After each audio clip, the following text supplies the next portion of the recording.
Hi everyone, I'm Shelley and you're watching There's No Place Like Home.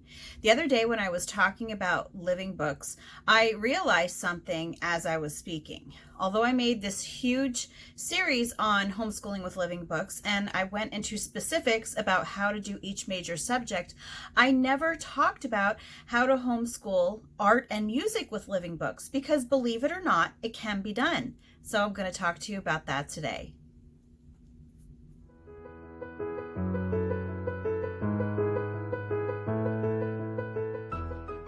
When it comes to homeschooling art and music, you'll find that different families have different views on the importance of these subjects.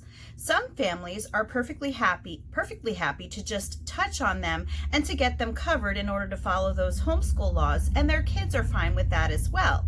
Other families, though, prefer to dive a little bit more deeply into it, whether it's because the parents themselves have a love of these topics or maybe because the kids show a deep and intense interest in these topics.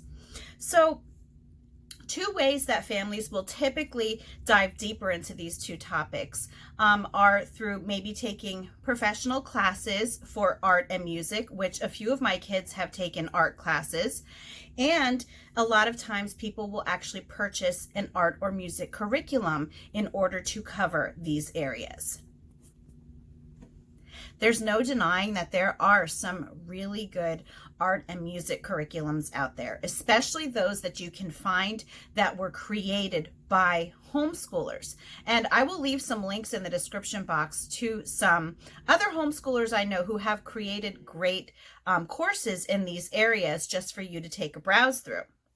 But for the time being, I thought that I would talk to you about how, living books can be used to cover these subject areas. Now, since they are art and music, you probably don't want to completely cover them using only living books, but you can definitely supplement with living books if you wanted to take a more comprehensive look at art or music rather than maybe just drawing the occasional picture or doing a craft and then maybe listening to some music or learning a few songs. So for art, let's just start with art. There are so many great living books out there that you can use to homeschool art with. We could just start with biographies of artists. Now, depending on your kids' ages, the Who Was series of books is great. I know for a fact they have one on Leonardo da Vinci, Pablo Picasso, Frida Kahlo. I mean, you could just look it up and find all of the biographies that just the Who Was series has. Now, if your kids are a little bit older, you might want to look for books that are a little bit more advanced. But again, even the Who Was books give really good information on these artists.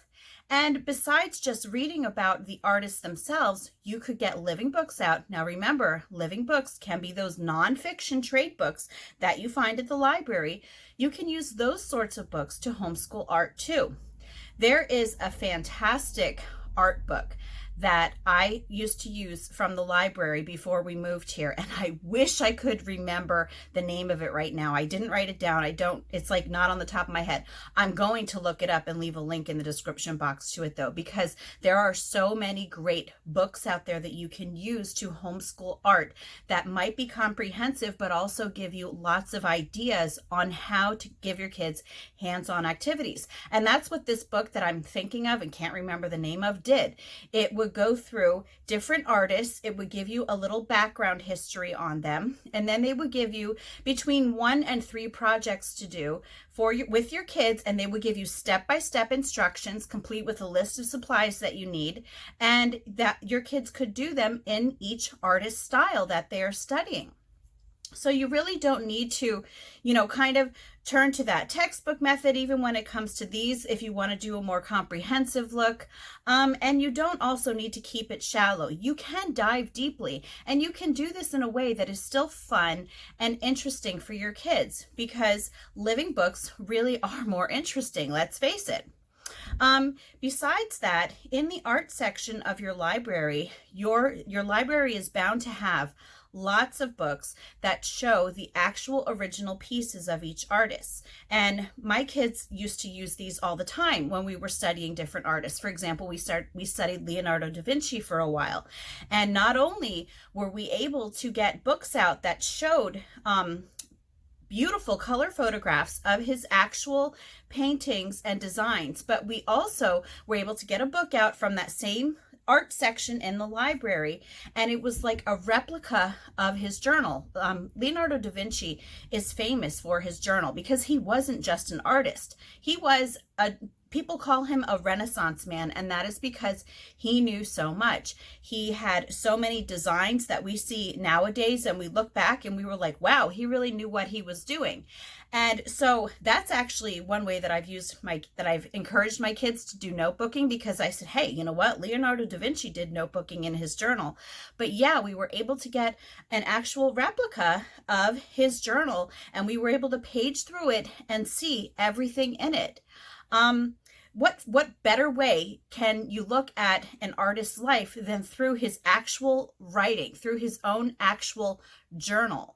And so this is really an area, again, that people sometimes kind of get stuck on. They'll buy like a little artwork book from the Amazon or wherever you buy your things at, and then maybe once a week you'll just have an art class, and then you'll say, okay, this week we're going to make a flower, and this week we're going to make turkeys. And we even do that here. Tomorrow we're making apple turkeys for Thanksgiving.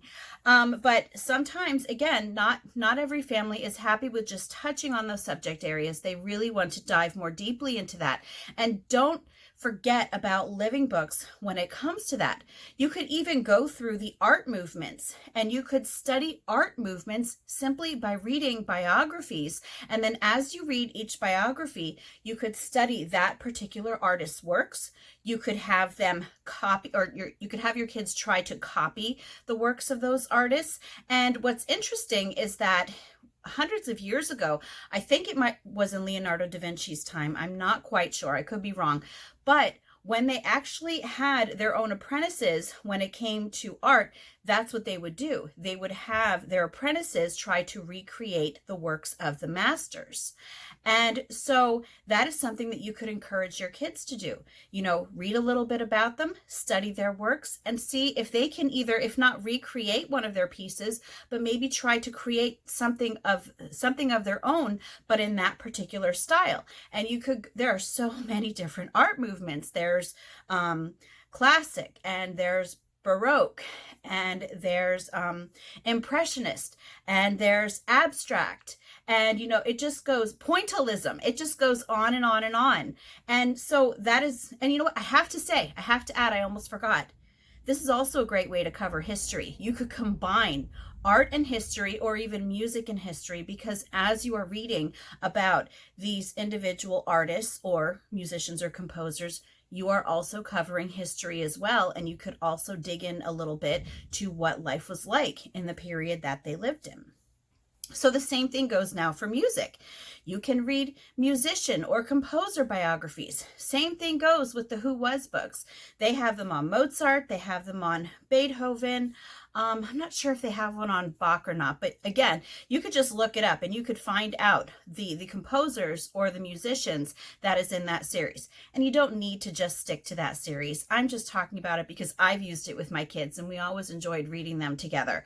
But go to the library, and your library is bound to have biographies, sometimes even autobiographies of these famous musicians or composers.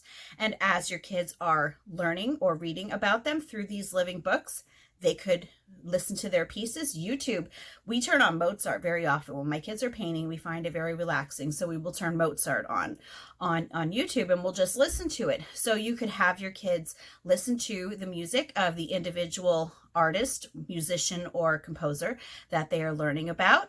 One thing that my kids and I actually did at one point was they learned about the different instruments, and they did this through those nonfiction trade books. We never used textbooks or any sort of curriculum for this. We just learned about it through those books that you get at the library. They were able to learn about different instruments, not only what groups they were in, but they learned, how they were made, what the different pieces were called, how they worked.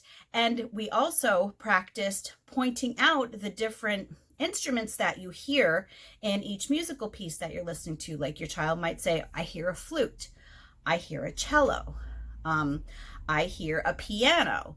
And so that in itself is a great way for your kids to get an ear for music. So some kids will be perfectly happy with that, but other kids might be inspired to want to learn how to write music or to want to take lessons with a particular instrument. And if you have the means to do that, by all means, absolutely do that. I believe that you can actually learn to read and write music through those living books as well, which also, if your child decides to take a music lesson, I'm sure they would learn how to do it there too. But the point is that we don't ever need to just turn to the school way of learning by default, because that library that you have in your town, whether it's small or whether it's large, you're bound to have books on famous artists, famous musicians, because these people have withstood the test of time, and they're going to be there in a library no matter what size it is. So I hope this has given you some ideas on doing these subjects, and that's all that I have for you today. If you like this video, give it a thumbs up. If you haven't subscribed yet and would like to hear more of what I have to say, I would love if you would do that. If you have any questions or comments, you can leave one over on Instagram because YouTube disables my comments. And if you like my work and would like to check out my Patreon page, I will leave a link in the description box for that as well. And I hope you have a great day.